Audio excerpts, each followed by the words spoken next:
Premier-né, premier fruit. Celui qui connaît le début depuis la fin a choisi d'incorporer les morceaux de l'histoire de la fin des temps dans les pages de l'Ancien et du Nouveau Testament. Nous avons déjà vu comment diverses écritures de l'Ancien Testament étaient superposées dans le récit prophétique des deux témoins dans l'Apocalypse. L'origine de la prostituée, la mystérieuse Babylone, est trouvée dans le récit de la tour de Babel et de Nimrod dans la Genèse. Nous avons vu comment l'Apocalypse a fourni des indices sous la forme de mots codés nous indiquant où chercher dans les Écritures pour trouver le reste de l'histoire. Deux autres typologies très importantes sont intégrées aux Écritures. Les 7 fêtes du Seigneur et celle des moissons en Israël.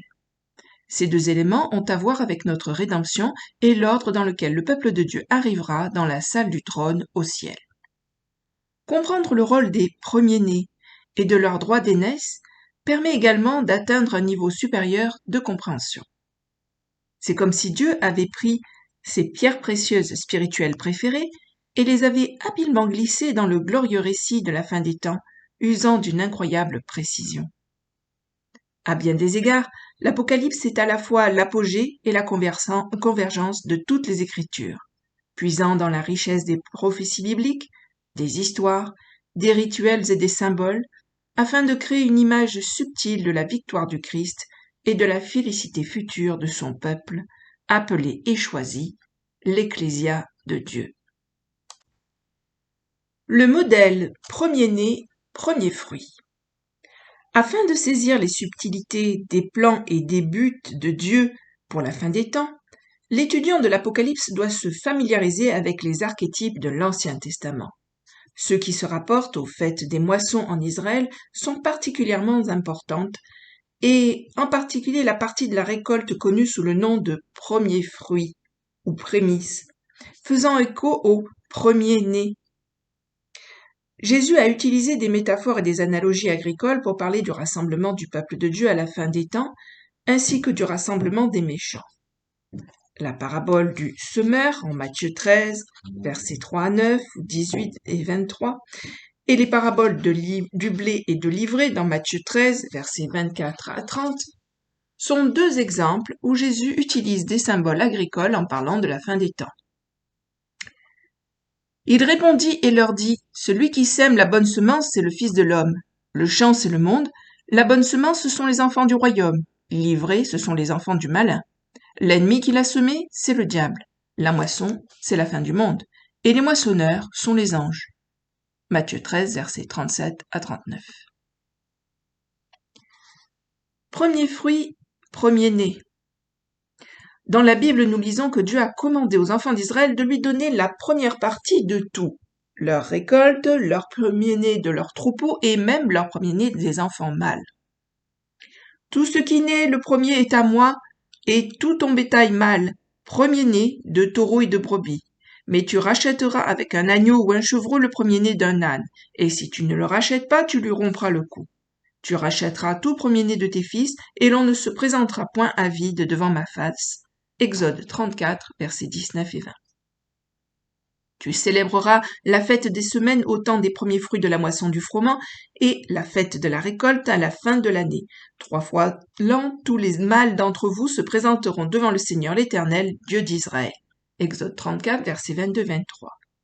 Les mâles d'Israël devaient apparaître avec leur offrande de premiers fruits 3 fois par an, à la célébration de la Pâque et des pains sans levain au printemps, à la fête de semaine, également connue sous le nom de Pentecôte ou Shavuot, au début de l'été, et à la fête de la récolte, également connue sous le nom de fête des tabernacles ou Sukkot, à l'automne. Une gerbe des premiers fruits de la récolte d'orge devait être présentée lors de la fête des pains sans levain. 2 miches de pain au levain, entre autres choses, devaient être présentées lors de la récolte du blé, lors de la récolte des premiers fruits du blé à la Pentecôte, et les premiers fruits des olives, raisins et autres fruits devaient être présentés au moment de la fête des tabernacles. Le fils premier-né est une sorte de premier fruit. Le premier-né des enfants d'Israël et le premier-né des animaux appartenaient à Dieu. Et l'Éternel parla à Moïse en disant, « Consacre-moi tout premier-né, tout ce qui naît le premier parmi les enfants d'Israël, parmi les hommes et les bêtes. Il est à moi. » Exode 13, versets 1 et 2. Les premiers fils premiers-nés ont été rachetés. Les premiers-nés des animaux purs étaient sacrifiés au Seigneur. Le fils premier-né n'était pas sacrifié, mais racheté. Et quand les jours de leur purification selon la loi de Moïse furent accomplis, on apporta l'enfant à Jérusalem pour le présenter au Seigneur. Selon qu'il est écrit dans la loi du Seigneur, tout mâle premier-né sera consacré au Seigneur, et pour offrir un sacrifice, selon ce qui est prescrit dans la loi du Seigneur, une paire de tourterelles ou 2 pigeonneaux.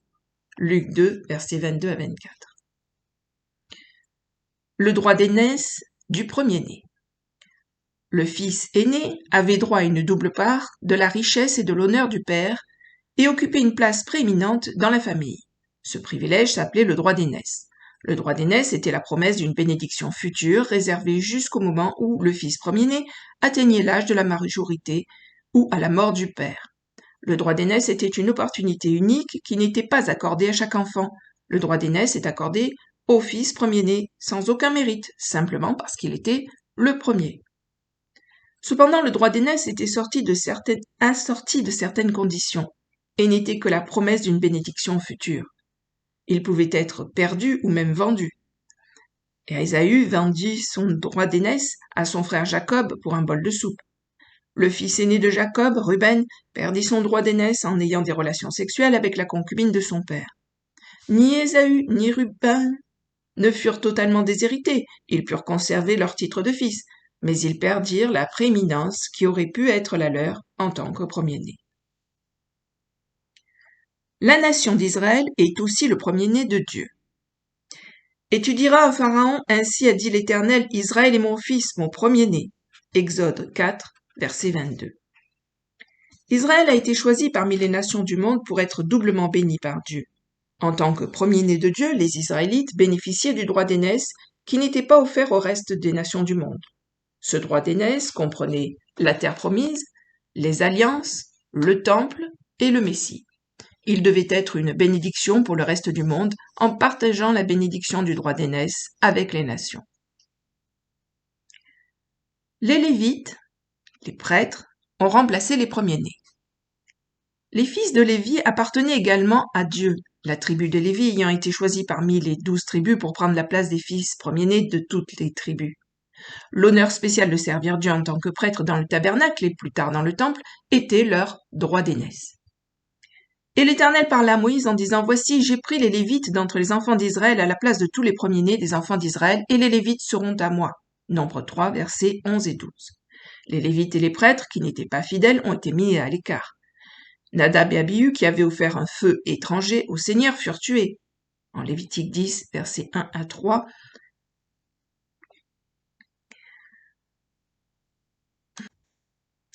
la lignée sacerdotale d'Élie a été interrompue en raison de son incapacité à discipliner ses fils. 1 Samuel 2, versets 12 à 36. De plus, aucun membre de la lignée sacerdotale qui avait un défaut physique n'était autorisé à servir dans le temple. Lévitique 21, versets 16 à 24. Le Christ est le premier-né de Dieu. Et ailleurs, quand il introduit de nouveau sur la terre le premier-né, il dit que tous les anges de Dieu l'adorent. Hébreux 1, verset 6. Lorsque l'auteur du livre des Hébreux a qualifié Jésus de premier-né, il ne voulait pas dire que le Fils éternel était un être créé. Le terme premier-né indique plutôt le statut unique de Jésus parmi l'humanité, et que Jésus a le droit de recevoir une double portion de l'héritage, y compris la prééminence réservée au Fils premier-né.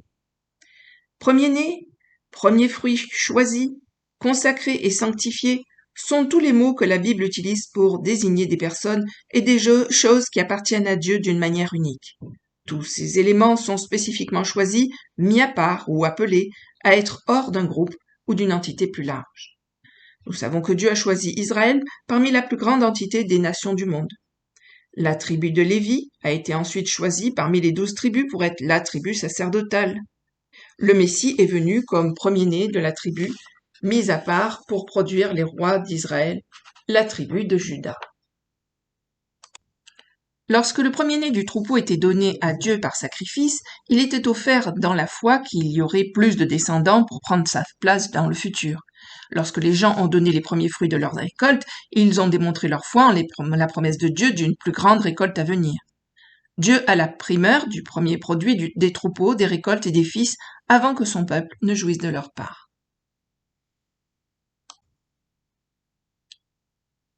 La suite une prochaine fois.